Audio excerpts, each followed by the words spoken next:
pagi hari ini tetap semangat ya, walaupun pagi sekarang. Dan sekarang saya lagi prepare untuk lomba kelas 3N. Dan kemarin juga baru selesai mengikuti lomba Olimpiade Sains Nasional, yaitu di bidang biologi. Wih, keren banget, keren banget, keren banget. Kak, sebelum kita berbincang-bincang lebih dalam nih Kak, boleh nggak sih kakak perkenalkan dari mana kakak, terus mungkin kakak dari sekolah mana gitu ya, biar para sobat lainnya ini tahu gitu. Oke.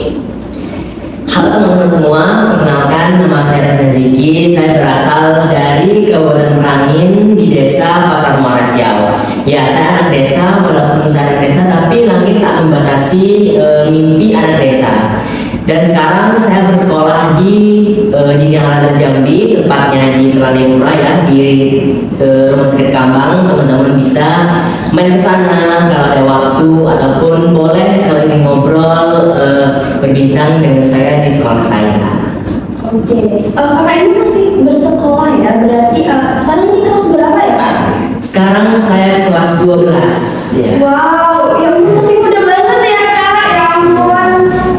Kemarin ya, aku ini sebelum kakak datang ke sini ya, pasti aku riset ya tentang kakak ya. Ternyata banyak banget prestasi kakak ya, mulai dari perlombaan sampai ke kedutaan. Hebat banget ya Kak. Nah, aku mau tanya nih, apa sih yang awalnya, faktor awal nih kakak kok bisa dan kayak, padahal ini kakak cowok ya, biasanya cowok tuh rata-rata tuh kayak males banget mau kayak gitu ya. Nah, itu apa sih kak faktornya, kenapa kakak mau gitu? Oke, aku tuh orangnya nggak betah di satu tempat aja. Maksudnya apa? Maksudnya adalah kalau ada kesempatan, kalau ada kegiatan, kalau ada lomba, aku ambil, aku ikuti. Walaupun itu bukan passion aku, kayak misalnya nih fashion show, bujang kulub ataupun bujang upi misalnya nih, itu bukan passion aku kayak fashion show ataupun kayak desain ataupun gitu ya. Tapi aku tetap mencoba, tetap mengikuti semuanya. Terus saya percaya bahwa kegiatan itu ataupun ilmu tidak hanya bisa didapatkan di dalam kelas, tapi saya percaya kegiatan seperti lomba, kegiatan organisasi dan sebagainya bisa melatih dan mengasah dan memberikan saya ruang untuk mengasah soft skill saya nih teman-teman semua. Boleh nih kalau ada kegiatan ambil aja teman-teman, jangan takut dan jangan ragu untuk mengikutinya. Karena apa? Karena teman-teman belum tahu nih ada jutaan bahkan miliaran kesempatan yang terdapat di dalam lomba atau kegiatannya, seperti mendapatkan pengalaman, relasi, dan teman-teman bisa lebih koneksi nih. Apalagi saya juga pernah mengikuti lomba Duta Siswa Indonesia ya teman-teman, yang dimana itu tuh pesertanya nggak hanya satu provinsi aja teman-teman, jadi banyak sekali provinsi lain seperti Jawa Barat, Jawa Tengah, hingga Papua nih teman-teman, bahkan ikut di lomba tersebut. Jadi saya sudah punya koneksi nih sama teman-teman Papua. Misalnya nih saya ingin ke Papua ataupun pernah ingin ke volunteer ke sana, saya ada nih koneksi. Misalnya nih nama teman saya kemarin itu Ribi nih, si Ribi ini berasal dari Papua. Nah, saya bisa koneksi ataupun kontak sama si Ribi nih. Ribi, bulan 8 ini aku mau ke Papua, aku mengikuti volunteer di sana. Kamu kira-kira tempatnya di mana ya? Nah, kalau kebetulan si Ribi ini satu tempat dengan volunteer kita bisa dong nginep di rumah dia, dapat kayak tour guide ataupun misalnya nih ngasih arah ataupun penunjuk di segala tempat di situ, agar kita tahu di mana aja tempat-tempat yang terpencil di daerah Papua tersebut. Gitu kan? Gitu ya. Pertanyaan singkat tapi jawabannya lumayan panjang ya, tapi itu menunjukkan bahwa public speaking kakak ini bagus banget, bagus banget. Nah, aku pengen tahu nih kak, gimana sih kok bisa public speaking kakak ini bagus? Ada nggak sih tips and triknya gitu? Tips and triknya itu cuma satu nih teman-teman, cuma satu, percaya diri, believe yourself. Karena teman-teman kalau nggak percaya diri itu ya sama aja, misalnya nih, teman-teman mengikuti sebuah lomba pidato atau penceramah di sekolah, di kegiatan lainnya ataupun di kegiatan organisasi, teman-teman mengikuti lomba pidato atau penceramah. Tapi teman-teman pastinya teman-teman sudah menyiapkan materi kayak hafalan, terus materi-materi yang akan disampaikan. Tapi kalau teman-teman nggak percaya diri, nggak believe yourself, itu semua akan hilang teman-teman. resmi, teman-teman itu bakal hilang semuanya. Kenapa? Kalau teman-teman nggak percaya diri sama diri teman-teman nih, misalnya semuanya itu bakal buyar, bakal gimana ya, hafalan semua yang ada di kepala teman-teman itu, hafalan yang ada di otak teman-teman itu bakal mudah semuanya teman-teman. Jadi tips untuk public speaking itu yang pertama, percaya diri pada diri sendiri.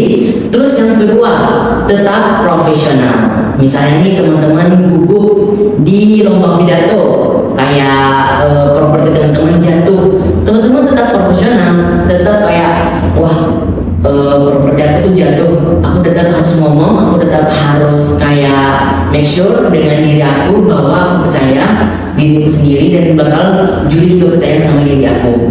Nah yang ketiga itu jangan hafal semua materi ataupun hafalan yang sudah teman-teman searching sebelum mengikuti lomba. Misalnya teman-teman itu mengikuti lomba ceramah, nah tema ceramahnya itu moderasi beragama. Teman-teman jangan hafal semuanya dan jangan copy paste dari Google semuanya teman-teman.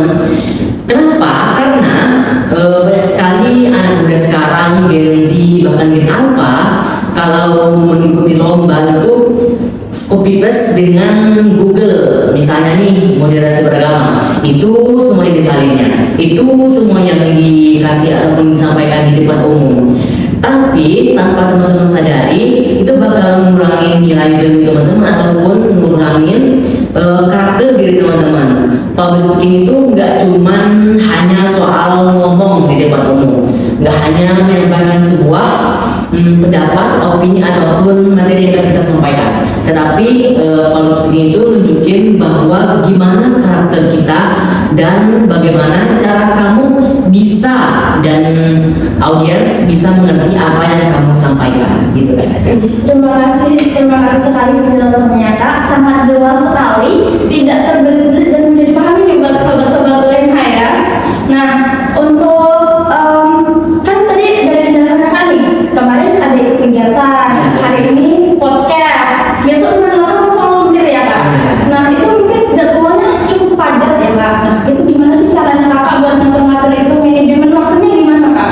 Oke, manajemen waktu itu aku udah belajar dari kecil ya. Ya dari kecil waktu MTS Kak, waktu aku MTS kelas 7, guruku tuh bilang kamu itu punya potensi rapid. Nah, tapi kalau kamu punya potensi tanpa bisa mengatur, tanpa pintar mengatur waktu, manajemen waktu, itu bakal semuanya buyar ya teman-teman, bakal gimana ya, teman-teman itu punya banyak kegiatan, tapi kalau teman-teman nggak bisa mengkoordinir satu aja kegiatan, itu bakal susah nih teman-teman. Nah, bagaimana cara aku mengatur ataupun memanajemen waktu aku? Nah, yang pertama itu prioritaskan kegiatan yang menurut teman-teman penting. Misalnya nih OSIS, aku nih sebagai wakil ketua OSIS dan ada tugas sekolah.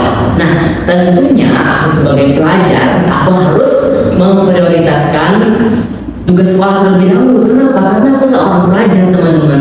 OSIS itu adalah kegiatan sampingan, kerja sampingan teman-teman. Jadi kerjakan dulu yang mana yang penting menurut teman-teman.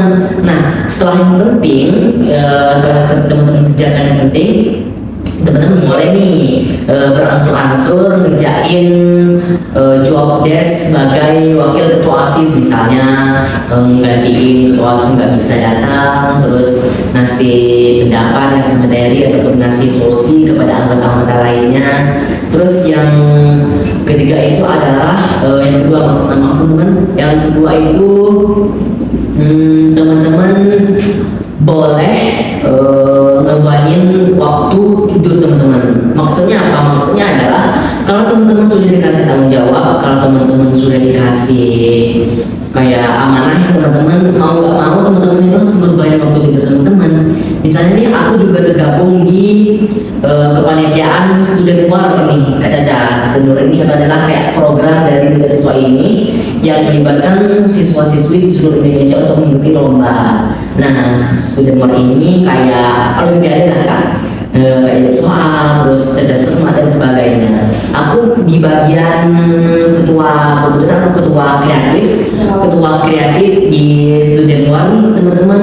Mau nggak mau malam itu aku juga harus begadang ya teman-teman, harus juga nyelesain tugas aku sebagai ketua kreatif, kayak ngedesain, kayak ngatur-ngatur semua apa yang harus diupload, apa yang harus dijadiin tujuan kedepannya, dorongan pendaftaran, terus juga pokoknya juga aku yang ngurus.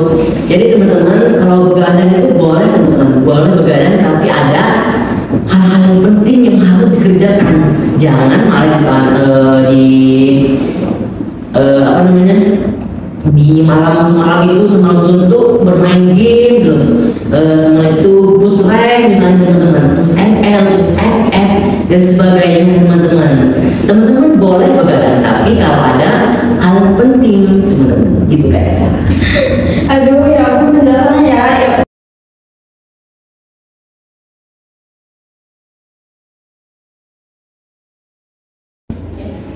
Oke, dari penjelasan tadi ya soal-soal pusrek itu pasti sobat UNH banyak banget yang tersinggung secara halus ya. Nah ini soal prestasi-prestasi kakak ini menurut kakak termasuk minat atau bakat enggak dari kakaknya sendiri? Oke, untuk prestasi ataupun kegiatan yang pernah saya ikuti itu sesuai dengan minat saya teman-teman. Tentunya yang saya bilang tadi, kalau teman-teman punya sesuatu yang disukai dalam suatu bidang, dalam suatu hal, teman-teman boleh mendalami, teman-teman boleh menyelam sedalam-dalamnya di dalam bidang yang teman-teman sukai teman-teman. Karena apa? Karena kalau teman-teman udah punya bakat sama minat nih, itu bakal memudahkan teman-teman untuk menjalani ataupun menyelami bakat yang akan teman-teman jalani teman-teman. Misalnya nih teman-teman, public speaking, saya suka banget public speaking sejak SD. Terus saya selami saat kelas 7 MTS teman-teman. Nah kelas 7 MTS hingga sekarang saya bisa mengikuti berbagai kegiatan lomba seperti duta dan brand ambassador dan sebagainya gitu kan. Oke. Nah pasti kan udah dari kecil ya, udah dari waktu masih muda banget udah mulai mengambil prestasi nih. Nah gimana sih kok bisa sampai sekarang masih semangat gitu kan? Pasti ada kalanya mendapat temen yang mungkin nggak sefrekuensi gitu ya. Nah gimana sih cara menjaga semangatnya gitu? Oke, teman-teman, kita sebagai manusia ya tentunya pernah iman kita ataupun semangat kita naik turun ataupun lagi down teman-teman ya. Kita sebagai manusia pastinya punya semangat yang gak selalu di atas terus, yang gak selalu di bawah terus, tapi semangat kita naik turun. Itu yang saya rasakan tiap hari teman-teman. Tapi ingat kembali teman-teman, gimana sih cara menjaga semangat kita untuk tetap stabil? Yang pertama itu teman-teman boleh mengingat tujuan teman-teman untuk mengejar cita-cita teman itu untuk apa. Misalnya saya mengikuti berbagai lomba, itu mengikuti sebanyak kegiatan itu untuk mengembangkan diri saya, mengembangkan bakat minat saya, terus juga bakal berdampak sama orang tua kita nih teman-teman. Misalnya nih teman-teman, wah si A terus sering mengikuti lomba, terus mengikuti kegiatan. Nah tentunya orang-orang tua yang di sekolah, saya mengalami sendiri teman-teman.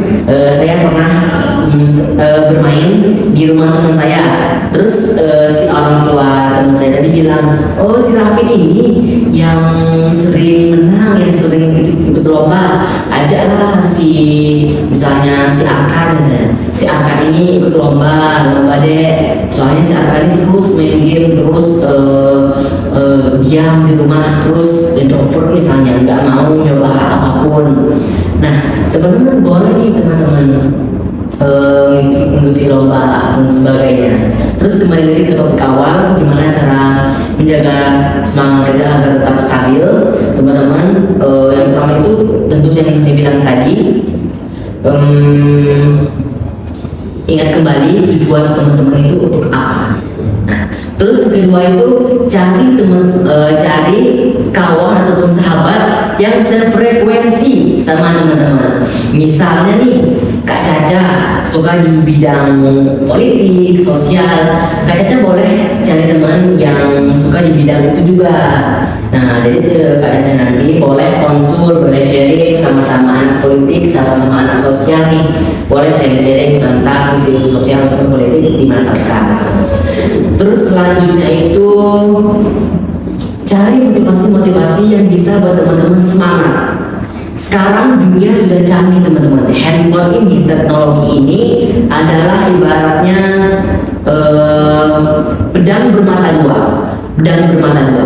Ini bisa teman-teman manfaatkan dan bisa memberikan dampak negatif kepada teman-teman semua. Nah, kalau dampak negatifnya apa? Nah, dampak negatifnya itu tadi main game, nggak mau bersosialisasi ataupun hobinya istilahnya sekarang. Dan dampak positifnya apa? Dampak positifnya teman-teman boleh cari relasi, boleh cari motivasi sebanyak teman-teman mau.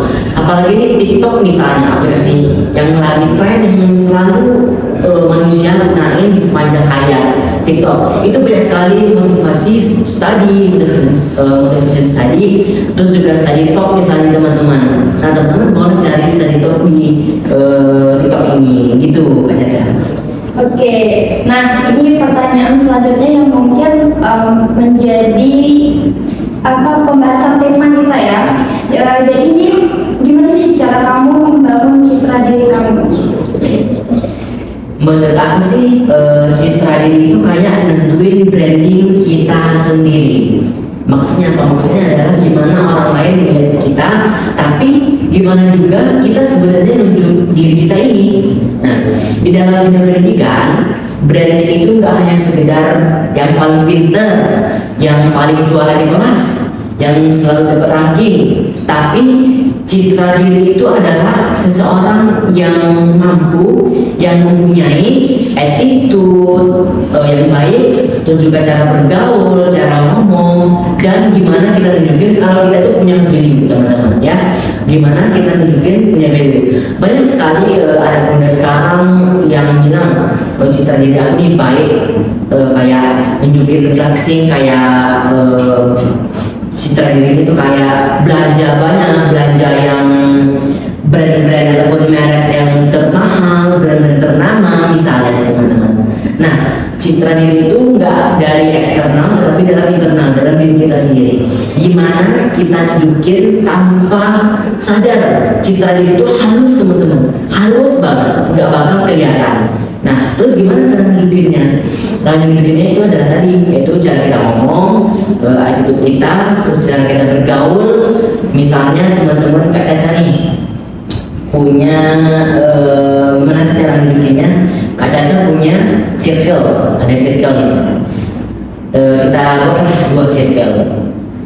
Yang pertama itu circle pertama itu toxic people misalnya, toxic people ataupun orang-orang yang mudah menyerah, pantang menyerah, terus maunya instan, terus yang circle kedua ini adalah positive vibes. Maksudnya apa? Positif, orang-orang yang selalu nyari celah-celah kesempatan di dalam kesempitan. Maksudnya apa? Maksudnya adalah orang-orang yang selalu berusaha untuk menggapai mimpinya. Nah, kita tentunya sebagai orang yang punya citra diri ya, pastinya milih citra yang kedua teman-teman. Tentunya yang milih positif ataupun positif lingkungan yang bisa ngembangin diri kita. Terus gimana cara ngembangin ataupun membangun citra diri kita? Itu tadi tanpa kita sadar bagaimana cara kita ngomong, attitude kita, terus bagaimana cara kita bergaul, relasi ataupun lingkungan kita gitu. Oke, ya ampun, ini sudah banyak banget ya pertanyaan yang kita lontarkan ke Kak Raffi dan semuanya dijawab dengan lancar banget guys, ya ampun. Dan ini pertanyaan terakhir Kak. Nah, ini bagaimana saran atau mungkin ada Kakak mau kasih masukan nih kepada sobat-sobat UNH yang di luar sana nih, ya untuk gimana cara biar mereka nggak minder gitu Kak untuk meraih prestasi-prestasi gitu. Untuk sahabat UNH ataupun yang lagi nonton video ini, kamu itu nggak perlu sempurna untuk memulai sesuatu.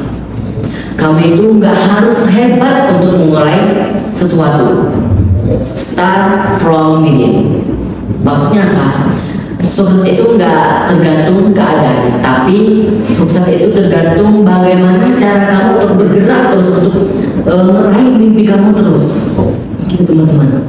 Nah, untuk saran teman-teman semua yang ada di rumah atau lagi nonton video ini, terutama untuk sahabat PNH, jangan putus semangat, jangan putus asa kalau teman-teman misalnya ada kendala sesuatu, terutama kendala ekonomi teman-teman. Kendala ekonomi di masa sekarang itu banyak sekali yang bahas-bahas, baik di Twitter, terus Facebook, Instagram, dan TikTok. Itu yang paling trending itu adalah ekonomi. Nah, teman-teman boleh cari informasi tentang beasiswa, tentang apa aja yang bisa kita raih, misalnya beasiswa di kampus itu, beasiswa di sekolah itu. Teman-teman boleh cari sebanyak-banyaknya informasi tersebut. Sekarang teknologi udah canggih, informasi sudah bisa didapatkan dengan mudah teman-teman. Nah, pesan aku sih jangan putus asa. Terus bagi yang minder, bagi yang insecure, bagi yang nggak percaya pada diri sendiri, rumusnya cuma satu teman-teman. Rumusnya itu adalah pantang menyerah. Banyak sekali orang-orang yang pintar, orang-orang yang punya pemikiran yang baik, pemikiran yang gimana ya? Itu tuh kayak orang jago matematika, jago IPA, jago sains, tapi kalau nggak punya potensi untuk kekuatan untuk pantang menyerah, itu percuma teman-teman. Jadi teman-teman kalau misalnya hanya sekedar pintar tapi nggak memiliki daya juang, nggak memiliki semangat untuk terus mengembangkan ataupun untuk terus meraih cita-cita teman-teman, itu percuma teman-teman. Jadi mulai aja dari nol, nggak apa-apa, mulai dari nol. Terus nanti kehidupan itu akan terus berjalan, kehidupan itu akan terus mengikuti teman-teman sampai dimanapun. Teman-teman boleh saat di tengah perjalanan, misalnya stuck di tengah perjalanan, teman-teman boleh nangis, boleh ngeluh, boleh marah, boleh kesal, tapi yang satu yang nggak boleh teman-teman, yaitu menyerah teman-teman. Jangan menyerah sama sekali. Gagal itu koma, bukan titik. Jadi teman-teman, kalau misalnya gagal, itu bukan akhir dari suatu perjalanan teman-teman. Itu adalah refleksi ataupun pencerminan diri teman-teman untuk kedepannya. Misalnya nih teman-teman, apalagi sekarang musim SNPDB ya, musim penerimaan mahasiswa baru, untuk teman-teman di rumah yang lagi sedih, yang lagi pejuang UTBK, misalnya pejuang kampus, teman-teman itu jangan menyerah. Teman-teman percaya rencana Tuhan, percaya terhadap apa yang Tuhan inginkan kepada teman-teman. Jadi nggak selalu melulu soal rencana yang telah kita buat, plan yang telah kita buat itu nggak harus tercapai semuanya. Nggak, misalnya kita ini punya rencana ke plan A, udah yakin banget, tapi teman-teman juga boleh siapin plan B, karena kita juga nggak tahu plan A itu bukan keinginan Tuhan. Walaupun itu keinginan kita, ya nggak keinginan Tuhan, itu juga Tuhan juga berkata tidak, ya tidak, karena Tuhan itu punya semua kendali. Terus juga jangan lupa libatkan Tuhan di dalam ataupun di setiap perjalanan teman-teman. Nah, misalnya teman-teman lagi sedih, lagi terpuruk, terus di titik terendah, teman-teman boleh libatkan, boleh doa kepada Tuhan, boleh minta petunjuk sama Tuhan. Terus pelan-pelan teman-teman jalanin, pelan-pelan teman-teman kumpulin semangat untuk terus mengejar cita teman-teman, karena orang sukses tidak datang dari orang yang mudah menyerah, tapi orang sukses itu adalah orang-orang yang pantang menyerah, orang-orang yang mencari celah, sekecil apapun celahnya itu bakal dijadikan kesempatan teman-teman. Nah, pohon yang kokoh itu tidak lahir itu lahir dari benih kecil. Jadi teman-teman sekarang itu mungkin masih MTS, mungkin masih SMA, bahkan sahabat UNH yang nggak punya pengalaman atau kegiatan di manapun, pelan-pelan mulai aja dulu, kembangin segala minat dan bakat yang sahabat UNH yang punya, misalnya public speaking, terus debat, terus storytelling, ataupun bahkan sains. Ini teman-teman, kalau teman-teman punya bakat di sains matematika, itu boleh teman-teman kembangin kayak jadi tutor di TikTok misalnya. Mana tahu teman-teman bisa viral atau FYP nih teman-teman videonya. Jadi itu bakal penghasilan ataupun sumber penghasilan teman-teman. Jadi nggak hanya sekedar tahu ataupun sekedar paham di bidang tersebut, tapi teman-teman juga bisa ngembangin ataupun juga bisa manfaatin di bidang teman-teman sehingga menghasilkan sumber penghasilan untuk membantu uang kuliah teman-teman, uang sekolah teman-teman, ataupun bahkan nih teman-teman membantu orang tua teman-teman yang ada di rumah. Oke, sumpah ini apa ya, pembicaraan yang sangat-sangat